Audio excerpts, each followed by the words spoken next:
Hey guys, what's going on? My name is Elliot, and this is Brittany. Ta-da! And welcome to Disclosure Yay or Disclosure Nay, which Brittany is really happy about. I was going to say, are we going to reveal this off the bat? I Yes. loved this movie. I thought it was so good. I think that a lot of the people who hate it probably are not willing to view it optimistically. They just wanted another generic action, Right. a really pretty alien movie with explosions and violence and Independence Day. Yeah. That's not the point of this. Yeah. So this is gonna be that's pretty much our non-spoiler, too long didn't listen thoughts. That's basically both of us. We've been talking about this for a while now. A few days? We saw it Thursday, and today is Wednesday. Yeah. It's almost Thursday again. Yeah. So we've been on, I've been on the internet, and can you pull up the score? The current Rotten Tomatoes score? Because I'm pretty sure it's still really high. And what's funny is I'm pretty sure, did you have zero, going back to the beginning, to before this movie came out, did you have any hype for this movie? When I saw the trailer, I was like, "Ooh, that does look good." Okay. But that was basically it. But that's how you feel about most movies. Correct. Yeah, okay. So no. You had no hype. You had no hype going into this movie. The general normal amount. The normal amount of ooh, a new movie. Yes. So my interest in this movie, if I didn't know that this was Steven Spielberg, I would have had no hype for this movie. This movie, I actually wanted us to watch The Forgotten with Julianne Moore. What am I looking up again? Oh, the Rotten Tomatoes score. I wanted to rewatch the Forgotten with Julianne Moore right before this review, because that's the kind of movie that I thought that this was going to be. Just a generic alien, action adventure type movie. Independence Day, you have to understand, is one of my favorite movies of all time. I love Independence Day. I love Men in Black. I said in my short review, if you didn't watch that, I said in my short review that this is gritty Men in Black. If they decided to do a Men in Black movie, but they wanted to Dark Knight it would be like this movie. It would feel like this movie. But I thought that it was just a generic action adventure. You see the car chase in multiple trailers, the car going through the house. And I feel like a lot of people went into this movie thinking that it was going to be an action adventure movie, and it really isn't. And so I thought it was going to be a generic thing like that. And then when I found out that it was Steven Spielberg, I got a little bit more hype. I'm not on the big everything that Steven Spielberg makes is the best thing ever. I do like a lot of his movies. Yeah. Jurassic Park is redefined creature feature movies. And then they decided to spin that off into Jurassic Park 2, 3, World, Fallen Kingdom, and whatever the last one was called that didn't even matter. The name, one. Yeah, the name didn't even matter. Where the name didn't even matter. It was Rebirth, Jurassic World Rebirth. Nothing was birthed in there. There was no reason for it to be called that. And the original Jurassic Park, it redefined what a creature feature movie could be. And E.T., My Name is Elliot, I was named after the kid. Of course, I love that movie. It probably started my love of science fiction. And so when I going into this movie, I didn't really have any kind of hype either. I wasn't oh my God, I need to go see this because it's Steven Spielberg. But it has to be amazing or something. Yeah, it has to be amazing. It has to be the best thing ever. It's going to be a genre defining, alien movie. This is going to be the best alien movie ever. But then I saw the Rotten Tomatoes score. Oh, which is 81% critic score and 72% popcorn meter. I think when I saw it, 72% seems really low.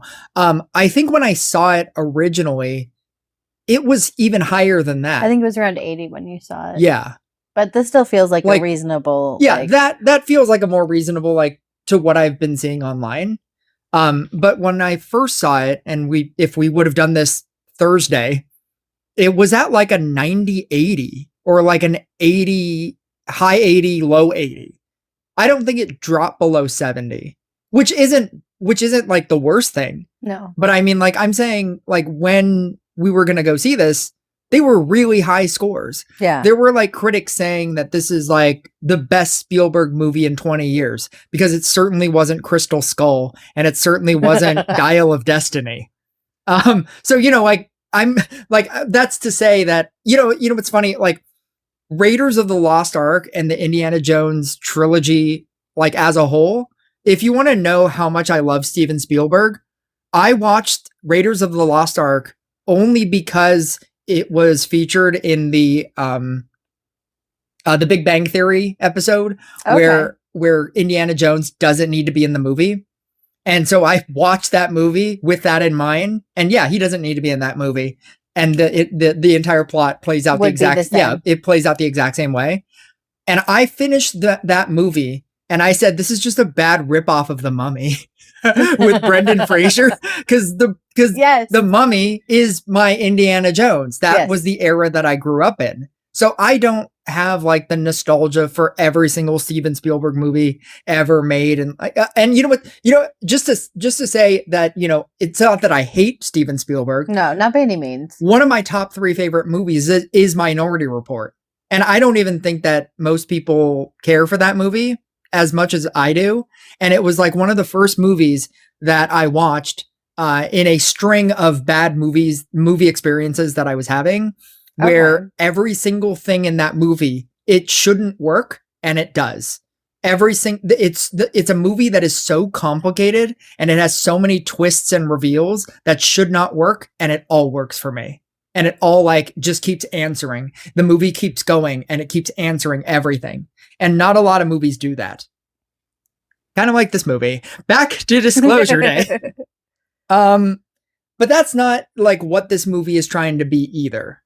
And it's not trying to answer everything. And I feel like that's one of the reasons why it's frustrating for a lot of people that just want all the answers. They just want something like spoon fed to them. Yeah. Like, here, this is what it means to be good. Right. Like, or this is the lesson. And what's funny about that, about saying that about this movie, is that a lot of people like don't like the heavy-handed dialogue where they're monologuing the exact plot. But then like you get to the end of the movie and they're like, we want that now. We want everything now. Yeah. No, and like I think it's fair to like have criticisms, but to be unhappy that the last part of it wasn't like like the actual like underlying philosophy wasn't handed to you. Yeah. Like, we are going to go into spoilers. Soon. Yes. But what were what do you have any like other overall thoughts, Emily Blunt? Oh, phenomenal job. Like, I very much enjoyed her. Colman Domingo was the other. All of that. They were all fantastic. They really like felt, I don't know, like authentic, like they were authentically like representing a specific idea, or like they were like themes as well as like characters, right? I guess. And I think that's interesting to do. I think if people probably were like viewing it with a like more broad like philosophical scope, I think that would make it a far more enjoyable movie. Yeah. Also, I do think we heavily benefited from having just watched Close Encounters. It's a good thing that you brought that up. Because so it feels like a direct like mirror of like the themes and the feelings of that, or like even an expansion, like, or like a hope for what like that actually would be. For me, it was the structure. For me, yes, the structure was also very similar. Yeah. So for all of those that don't know, there was an Instagram video that I saw, or like right before we were gonna go see it, like maybe the Tuesday or Monday of that like week, where I saw there was an interview with Steven Spielberg, and he was saying how this is going to be a spiritual like third act for his trilogy of Close Encounters of the Third Kind, E.T., and then this movie. And so we've obviously seen E.T. like fairly recently, pretty in the last 6 months. Yeah. But neither of us had seen Close Encounters. Now, when we were watching Close Encounters, I couldn't help but keep repeating like every 15 minutes, this must have done numbers in 1977. Yeah. Like, cause it's not a great movie. Like it's very slow. Yes. It's a lot of like, it's a lot of talking. Like, I mean, like I was watching a thing with Rob, and he said that there are 3 versions of Close Encounters of the Third Kind. And there's one version where they took out where it was like the mission control where they were talking about the 2 airplanes that almost collided with a thing. And they completely took out that scene in one of them. Okay. But like when you get to that scene, there's like just a lot of dialogue and you have no idea where this is going. It opens with a plane that just appeared out of nowhere, and you meet characters and you're like, oh, these are going to be the main characters. And that's not where it's going either. They come back at like the end of the movie. And then like they're pertinent. They're not just random. And then it goes into the mission control of like 2 planes almost collided. And then you follow like a family, and then you follow a mom. And I'm just like, what even is this movie? Like you're jumping. We're just floating around this town. Yeah. And it's like just these different layers of people that are experiencing these like this alien phenomenon. Like, and like the CGI, I don't even know if that even was what it was, but like the like whatever how it was really well done. Yeah, for 1970, for 1977. Yeah, like you're watching like insanely good for them. Yeah, you're watching it and you're like, this isn't the best thing in today's standards, but like this must have done numbers in 1977. Well, and like I don't know how to describe it except for that. Like, I feel like it's actually very charming. Like it wasn't. Yeah. They made it like intense to like show like how it was impacting the people, right? But it was never like horror, scary. I am terrified. Yeah. It's like, ooh, what the heck is going on? Oh, there was the scene where the alien is going into the house to steal the kid. Yeah. And I was like, oh, this is Steven Spielberg doing horror. Like everybody laments the fact that he's done a movie in every genre except horror, or I think a rom-com. I don't think he's done a rom-com either. But like there are specific scenes that I was like, oh, this is like a horror movie when all of the stuff starts activating in the kid's bedroom. Yes. Oh, yes. Yeah. I was like, I think I said, oh, fuck no. Yeah. And then I just repeated saying that as more things happened. Yeah. But nothing was,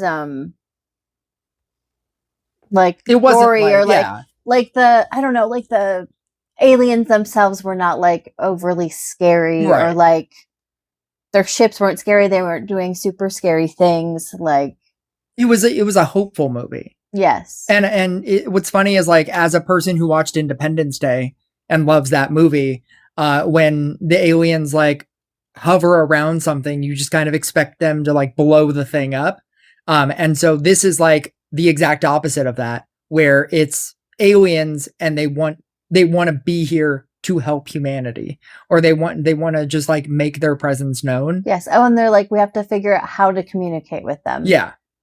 And so when you take that structure and you take that like slow burn kind of feeling, and you have the structure of like following multiple storylines all at the same time, and you have it be a movie where it's not necessarily about the aliens, it's about the feeling of aliens. It's about how you would feel if aliens came out.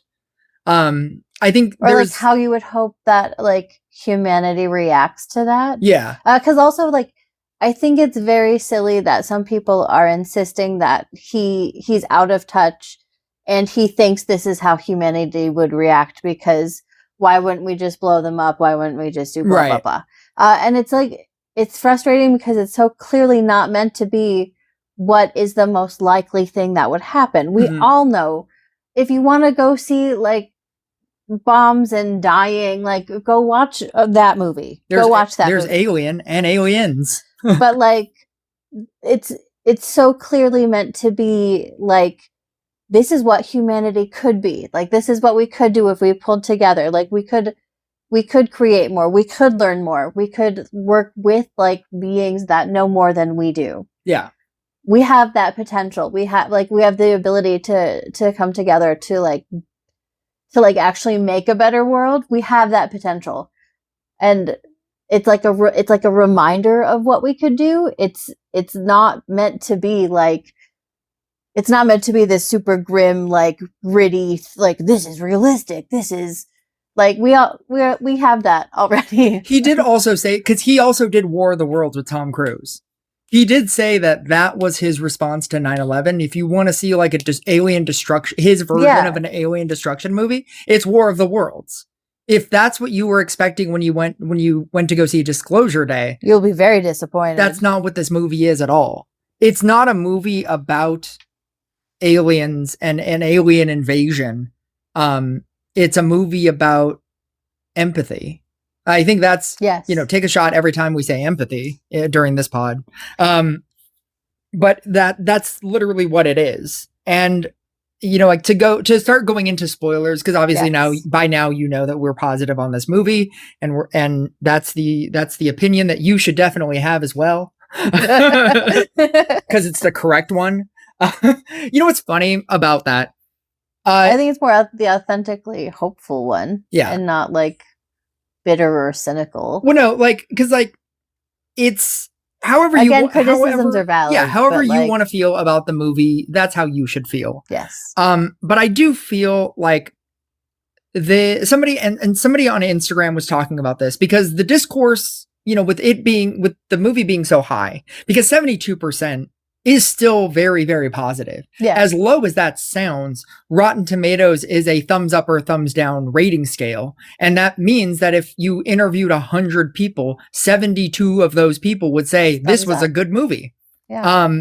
But if you went onto YouTube and you went onto Instagram, you have to search really hard to find people positive about this movie. And I feel like there's this, the public perception of a movie is like something that's very easy for a lot of people to just fall into a trap of. For example, like Obsession is a movie that is doing amazing numbers. Everybody is basically positive about that movie, to the point where if you have a negative impression of that movie, you're cast out, and like everybody's like, you're wrong, and you clearly didn't pay attention. Yeah, you didn't pay attention to the movie. And I feel like the perception of this movie, if you went on to YouTube, when we went into this movie, I had watched 5 reviews from all of my YouTubers that I follow. 3C Films, John Campia. John had done it already. Rob, and then like Jeremy Johns, and everybody said that it wasn't as great as they thought it was going to be. If they weren't completely negative on them, Nando V Movies is another guy, and he also just straight up disliked this movie. And when all of my reviewers were saying that, I was like, when I went into the movie, I was like, should I dislike this movie? And there's a feeling where when enough people are saying one specific thing, you want to be part of that club. You want to be part of that kind of conversation. Or you want the views. Yeah. Or it's the cool thing to have just the opposite view. There are some people coming out of Obsession and making videos like, Bear is the good guy. That's insane. Yeah. Like, everybody's treating Bear like he's the bad guy and he's actually the good guy. And, like just for the clicks on that. But there's an idea that like, I mean, like Toy Story 5 is about to come out, and I saw a post, because it hasn't come out yet. Some people have seen it, but like most people haven't. And there was a post on Toy Story 5, and it said, it was some news outlet, and they gave it a 2 out of 5 and said that it was a cash grab. And then everybody in that comment section, there were a couple of people trying to say, well, like, let's wait to see the movie. But there was a lot of people in that comment section saying, like, Toy Story 3 should have been the end of the series. This film is so unnecessary, and it's going to be terrible. It's going to be terrible, just like number 4 was, and it was so unnecessary, and Disney only cares about making money, and it's just a cash grab. And it's all these people that haven't even seen the movie, but because that person started a conversation of, you should hate this movie, I hated this movie, you should also hate this movie. Like, then everybody in the comment section are like, all right, well, this movie is obviously terrible, so I'm not going to go see it. And obviously it was going to be terrible. And like, it just feeds into that narrative. It's self-perpetuating. And it's self-perpetuating. And like, I feel like the narrative for this movie is that it's not great, and Spielberg has lost it, and he's out of touch with reality. And if like that's how you feel, then you can feel that. But so for the rest I will think you're silly, but you're welcome to feel that feeling. Yeah. And so for the rest of this review, as we attempt to say how our thoughts about this movie, if that is how you feel, then you can feel free to feel that way, but at least watch the movie first.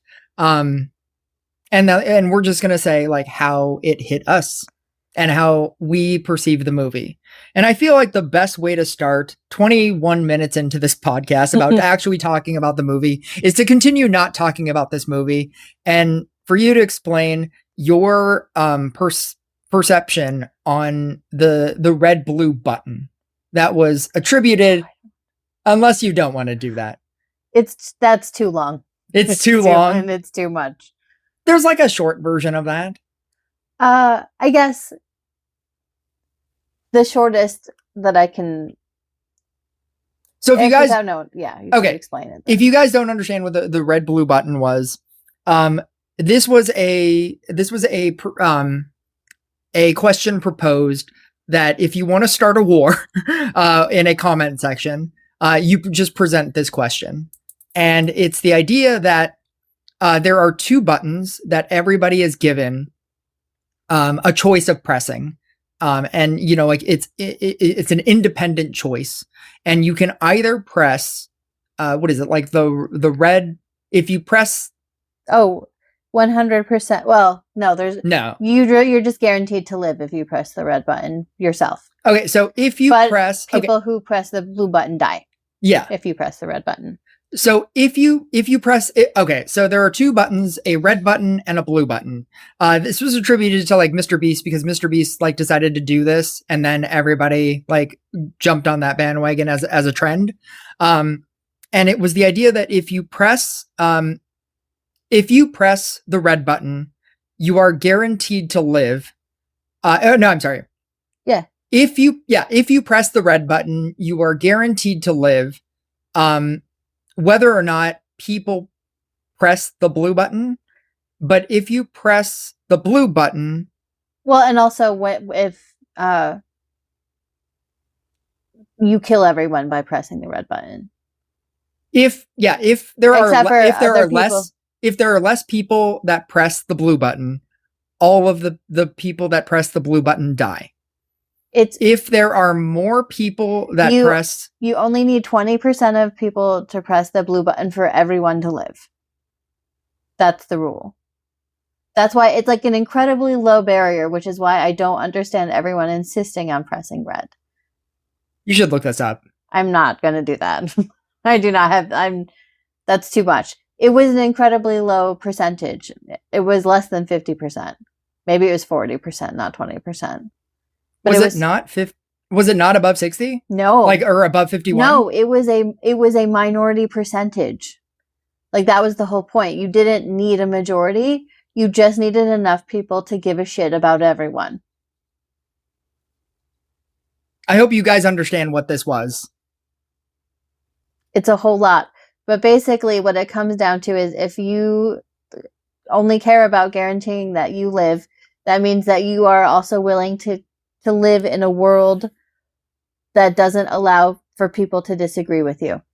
If you choose blue, you're willing to live in a world where people think red and think blue.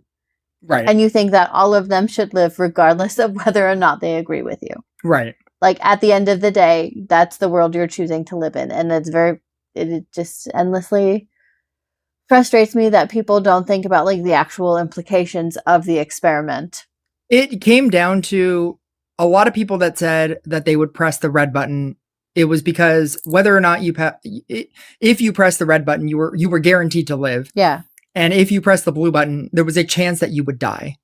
And a lot of people said that everybody that presses the blue button is stupid, because why would you accept the theoretical chance that you might die as opposed to the guaranteed chance that you will live? Because you can just save everyone But easily. if you choose the red button, if you are the type of person that chooses the red button, and because, you know, it's specifically to save yourself and not to help everybody else, it's a selfish way to live. And within choosing a selfish world. Yeah, and within that kind of world where everybody only cares about themselves, what is the point of even being here? Yeah. That's not how humanity evolved. It is not, in fact, survival of the fittest. It is survival of the most cooperative. Yeah. And I feel like a lot of people, not all people, like, there are people with, like, valid criticisms for this movie. But I feel like that, like, at the heart of this movie, it is trying to envision a world where empathy could matter. That does matter. Yeah. Because that it's is in fact like evolutionarily beneficial. Like, the alien, we're in Spoiler Town, right? Yeah. The alien specifically said that they view empathy as being more evolved. Mm-hmm. And, like, therefore, like, they are now ready to, like, connect. Yeah. Like, they can share more. Like, we can do more if we can be empathetic towards each other.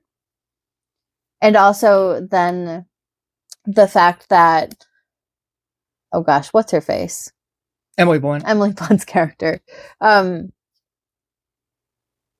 that she fully understood humanity. Yeah. And was fully empathetic. Like, that was the thing that she became. That was her superpower in this movie, was that every time she looks at somebody, she understands their entire existence, their entire life. She knows things about them. Yeah. She understands, like, their deepest, like, motivations, Mm-hmm. and then can, like, use them to save herself and get out of the situation largely. Yeah. But she could also help them. Yes. Like, in the idea of, like, when the first time she gets stopped is with the cop. Yes. And, yeah. She was, like, getting out of trouble for herself, for sure. Like, let's not pretend. But she, like, gave him solid advice about, like, his life and his relationship that actually he needed to hear and understand. Like, he just needed the answer. Yeah. And so, like, she, like, and then, like, that ultimately, like, came back. I thought that was really fun as well. That she saw him again. Yeah. But yeah, like, that was, like, her function within the story, and then he was, like, the one who could speak to the aliens and understand them. Josh O'Connor. Yes. Which is fun because like, there is a religious element in this movie, and he was just in Knives Out. Oh, is it the same guy? It's the same guy. That's actually so funny. I didn't. It's the same main character. I made that comparison as well. Yeah. Like, how they talk about religion and how they, like, Wake Up Dead Man. Analyze it, and, like, I don't know. I heard some reviews where people were, like, not pleased. They felt like it was an unnecessary extra thing, but it was like, this is, like, actually. Did you say analyze it? No, I said analyze it. Oh, okay. Yeah. Analyze it. Analyze it. Instead of saying analyze it, you said analyze it. I was not breathing, so then I had to just push the letters out. Oh. The sounds out. Analyze it.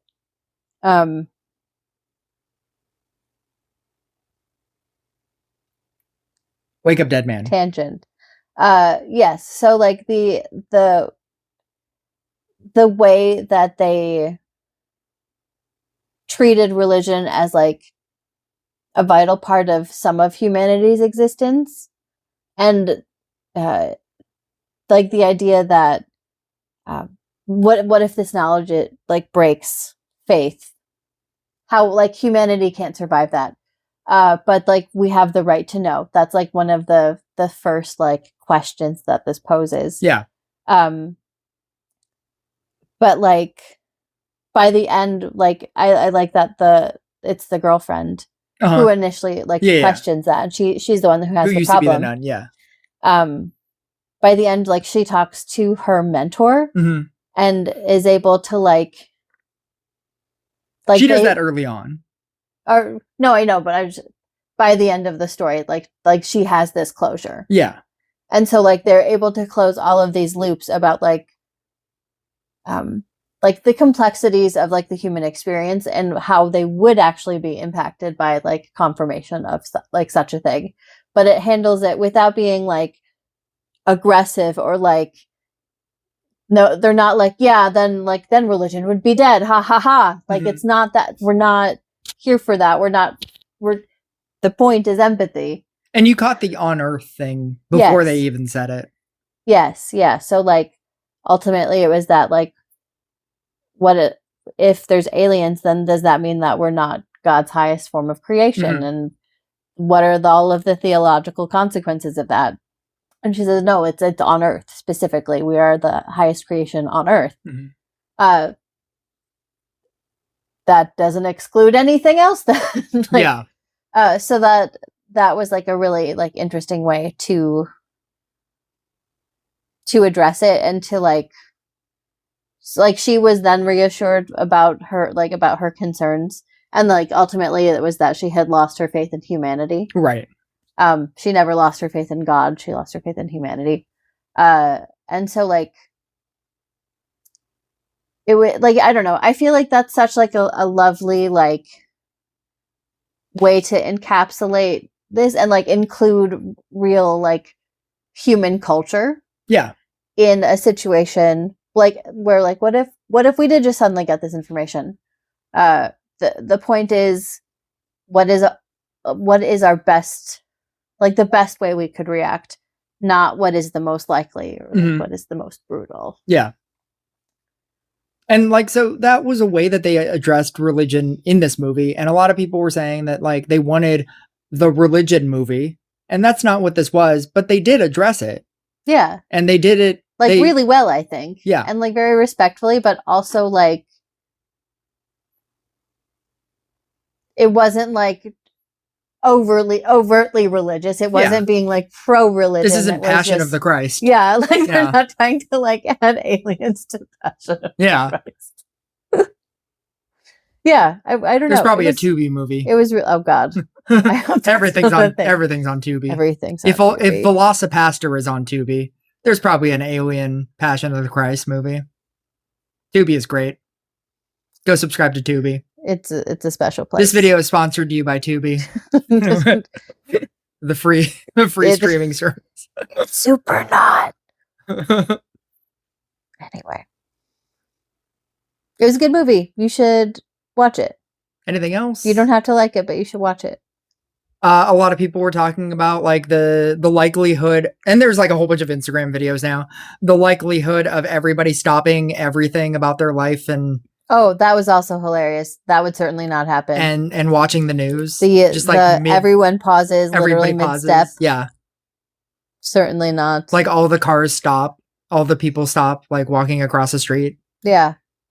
I'm fairly certain like one of the memes of New York is people like literally almost getting hit by a taxi because they're crossing in the middle of the road and they're literally on their phone and they don't stop being on their phone even when they almost get hit by the car. Oh, okay. So like the idea that every car would stop and every person would stop. Yeah. No. That was cute. That seemed like that's an example where like clearly that wasn't realistic. That was a very fun, silly little cute moment. It's a cool like picture. It's a cool like movie moment. It was aesthetically very fun. Yeah.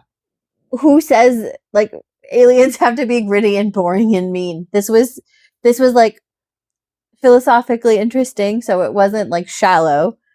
But like you can have fun moments and cute things, like and like, so many lens flares. Oh God, I'm glad that you remembered that. Take a shot every time you see a J.J. Abrams style lens flare. Don't do that. You will get way too drunk. It will be dangerous. J.J. Abrams popularized, just like go watch Star Trek, his version of Star Trek. And it wasn't until I watched that movie that I started to realize that he does it in every single movie.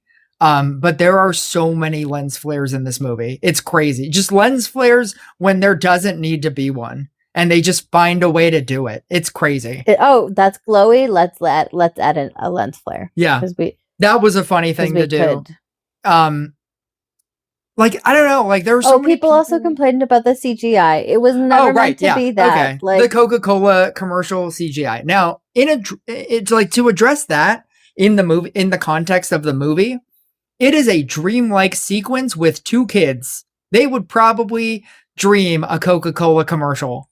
Like that is it is. Yeah, this is not meant to be like realistic. This is not the experience of like a present like adult. Because okay, actually, to double down on that, we see the cardinal. And that's certainly not a real bird. No, that flies at the beginning of the movie. Right, and that is clearly just fine. Like it's very like it's decent CGI. Yeah, it's not nearly as like Coca-Cola cartoony as that sequence. Yeah, as that sequence. And so like that feels like a deliberate choice to like really emphasize the like dream nature. Yeah, because that's what it is. Real, like what's happening, other dimensionality of the situation. And it's also like aliens. Yeah, that was my thing. Like pretending to be animals. Yeah, it's not like real animals. Gonna be a little off. Yeah, that makes sense because an alien isn't an animal. Like they're doing their best to represent that. Like I think people were. I don't know what people were expecting. Like I think people were expecting this to be as like polished as Avatar or something. And Avatar is in a CGI world. If you take anything that's CGI and put it into a normal world, it's gonna look weird. It's like that's just what it is. It's gonna be a little off and a little strange. Yeah. And so when you take something that is real, like I think also it's so brief. Like, let's be for real. It's not the point of the movie either. Yeah, like John brought this up as well, like a long time ago when somebody else was talking about bad CGI or something. And people will like say like, well, Groot looks real. And it's like Groot isn't something that is actually real. So when you see Groot, that's what you think a Groot would look like. Like when you see Groot, it looks there isn't an original reference. Yeah, if you take something that is an original reference, if you take like especially a human, a human, but like an animal, when you know what animals, when you know what animals look like plants, really easy. Yeah, probably, or a background, especially like I was gonna say like. But if you take something that is moving and interacting with humans, and it has to have life in its eyes, like it's never gonna look real. It's gonna be a little weird, friends. Like let's not. I don't know. It's like look at every Disney live action movie ever. Like like Ariel interacting with fish in the live action Little Mermaid. Like, didn't they make the fish ugly? Flounder was gross. Gross. But like when she's interacting, like that movie, and I guess people were saying, or like they could be thinking like, oh well, quote unquote live action Lion King, they could make photorealistic animals. It's like, but it's photorealistic animals. That was their whole budget. That was their whole the purpose of the film. Well, no, again, it's like Avatar. It's photorealistic animals in a world of other photorealistic animals. Yeah, it's not interacting with human people. Yeah, it's when you take something real and you make it CGI and you have it interact with real people, it's never gonna look real. It can't. But it's just you're gonna be able to always know. It's gonna be more obvious because you have the comparison right in front of you. Yeah. But even beyond that, and to like defend Steven Spielberg CGI, spoiler, they're aliens. They're aliens. The animals are aliens. Like it's maybe you should blame this on the aliens and not Steven Spielberg. Yeah. Maybe you should blame this on the listen, aliens they're not just looking doing real. their best. They're okay? doing their best. They're doing their They're best trying to animal not scare impression. humanity. Yeah. Like that, again, also being highly empathetic creatures themselves. Right. Clearly. Which also makes like the torture of them like that much more horrific. I wanted to talk about that next as well. And disturbing. I feel like a big part of this movie, and the moment that I like really connected with this movie was that sequence. Yes. I feel like it's basically the first time you see aliens, and Josh O'Connor's showing it to his girlfriend, and he says, this is the video that I was shown that made me want to start this fight. And it's a video where they are very obviously torturing on a live alien. And I feel like the fact that they don't show you the alien and they just show the girlfriend's, they show you the alien enough to show briefly you see that they're being tortured and that they're clearly in distress. Yeah. And then the camera pans and it's just the girlfriend's face for the rest of the video. Reacting to that. And I feel like this movie is going to depend very heavily on how you react to this sequence. It's pretty early on. And if you feel for the alien, then you will understand what you're more likely to enjoy the movie. Yeah, because you'll understand like what Steven Spielberg was trying to do with this movie. He's not trying to show you aliens. That's not because any other movie. It's not a cool alien explosion movie. Yeah, because any other movie, like any other like action adventure movie, would showcase the alien and then go into the screen and then like, you know, do a close-up of them torturing the alien and then using alien devices to torture the alien. Yeah. Like it would have been that. But the movie is and it would be like portrayed as cool. Yeah. And using the cool alien tech that they've recovered to use on the alien. Like it would have been that. And I feel like the fact that they don't show you the alien and they instead decide to focus on her face, it's about empathy. Yeah. Like, do you feel horror alongside her, or are you disappointed that you didn't get to see like awful things? Yeah, that you can't see the alien. Yeah. And I feel like that's indicative of the rest of this movie. Yes. It's not a movie where you're going to see aliens. That's a quick like, are you on board or not? Yeah. You can feel free to walk out of the theater if you are not on board with this scene. If you're disappointed in that moment, you're just gonna hate the movie. You go do something more productive else with your time. Go watch Independence Day. Go watch Alien. Go watch Alien Resurrection. Go watch War of the Worlds. Yeah. What they're trying to do with this movie is teach you how to empathize with somebody else. Not even like, teach you. It's just like it's just getting you to ask yourself like, are you like, who are you? What role are you playing this? Are you going to be the empathetic person like that could be existing in this world? Or like, are you just going to roll with whatever happens because the most likely gritty thing is going to happen? Like it's not, I would say it's not teaching at all. It's just getting you to like self-reflect. And then like, yeah. And then to that point, like the movie ends with the word listen. Josh O'Connor gets a entire like paragraph or whatever from the alien that's whispered to him because that's his superpower. He has the ability. Understanding them. It's understanding math and how math is their language. And then he explains it to he whispers the message to Emily Blunt, and all she says is listen, which is like clearly the first word of it. Yeah, I imagine. Yeah.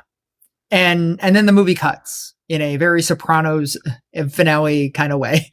And I feel like a lot of people that walked out of that, what they wanted from this movie was like that message to be the start of this movie. A lot of people wanted like, like what is the chaos like after, and what is the chaos like afterwards?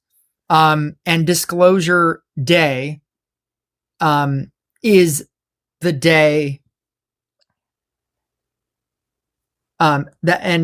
Disclosure Day is the day where they are trying to deliver the message.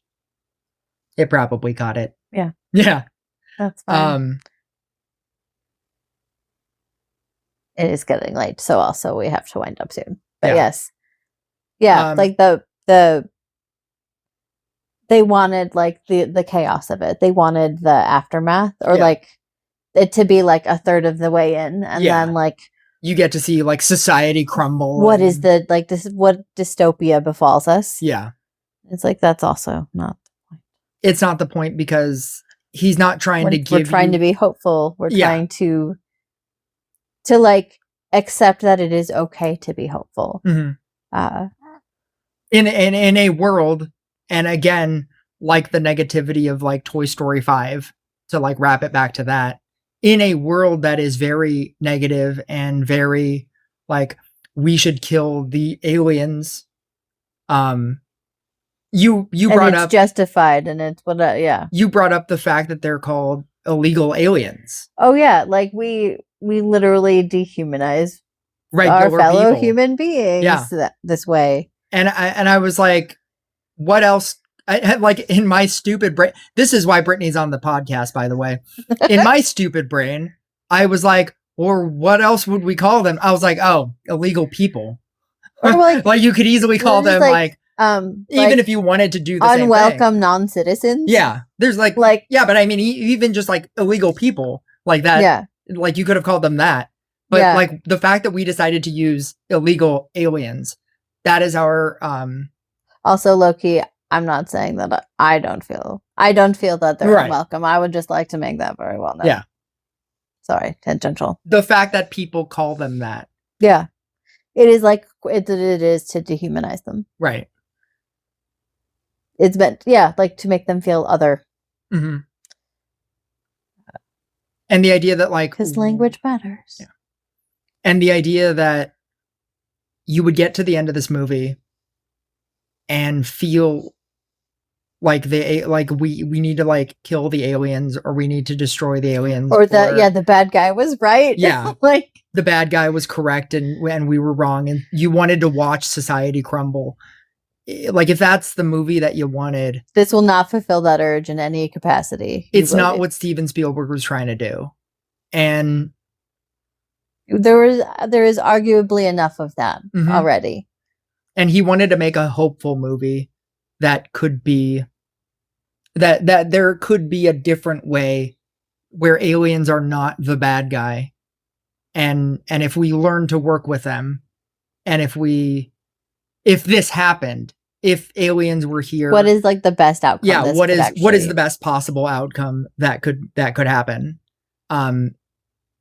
And that it wouldn't destroy faith, and it wouldn't make society crumble, and we could learn from them, and even not just aliens. There's like literally anything different. Any person, anybody, anything different from you. You can like accept and learn from. This is it doesn't need to be a scary thing. It in fact probably incredibly valuable, because things that are different than you are valuable. I had a friend. It's like a larger manifestation of like a philosophy that can apply like quite personally as well. I had a friend from a long time ago who said something that has always stuck with me. And she said that too much of society, we look for what's different when we should be looking for what's the same.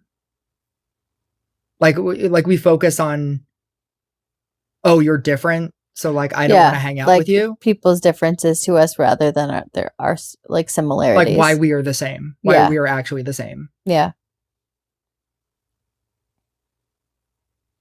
We could probably end on that. Yeah. Go watch Disclosure Day. It's really good. Watch it up until that point, and then decide. If you want to walk out, that's the point. That's the time. That's the time that you could walk out. Like if that scene doesn't hit you on like an emotional level, if that scene, if the scene where she like opens the laptop doesn't and is horrified, and is horrified doesn't work for you, then you're good. And then you're probably not going to like the movie. And that's, a lot of people were saying like, oh, I walked out of Disclosure Day. I hope it was that point because that's. And not later. Yeah. Because it was pretty clear then. Yeah. Anyway. I'll catch you guys next video. Bye. Bye.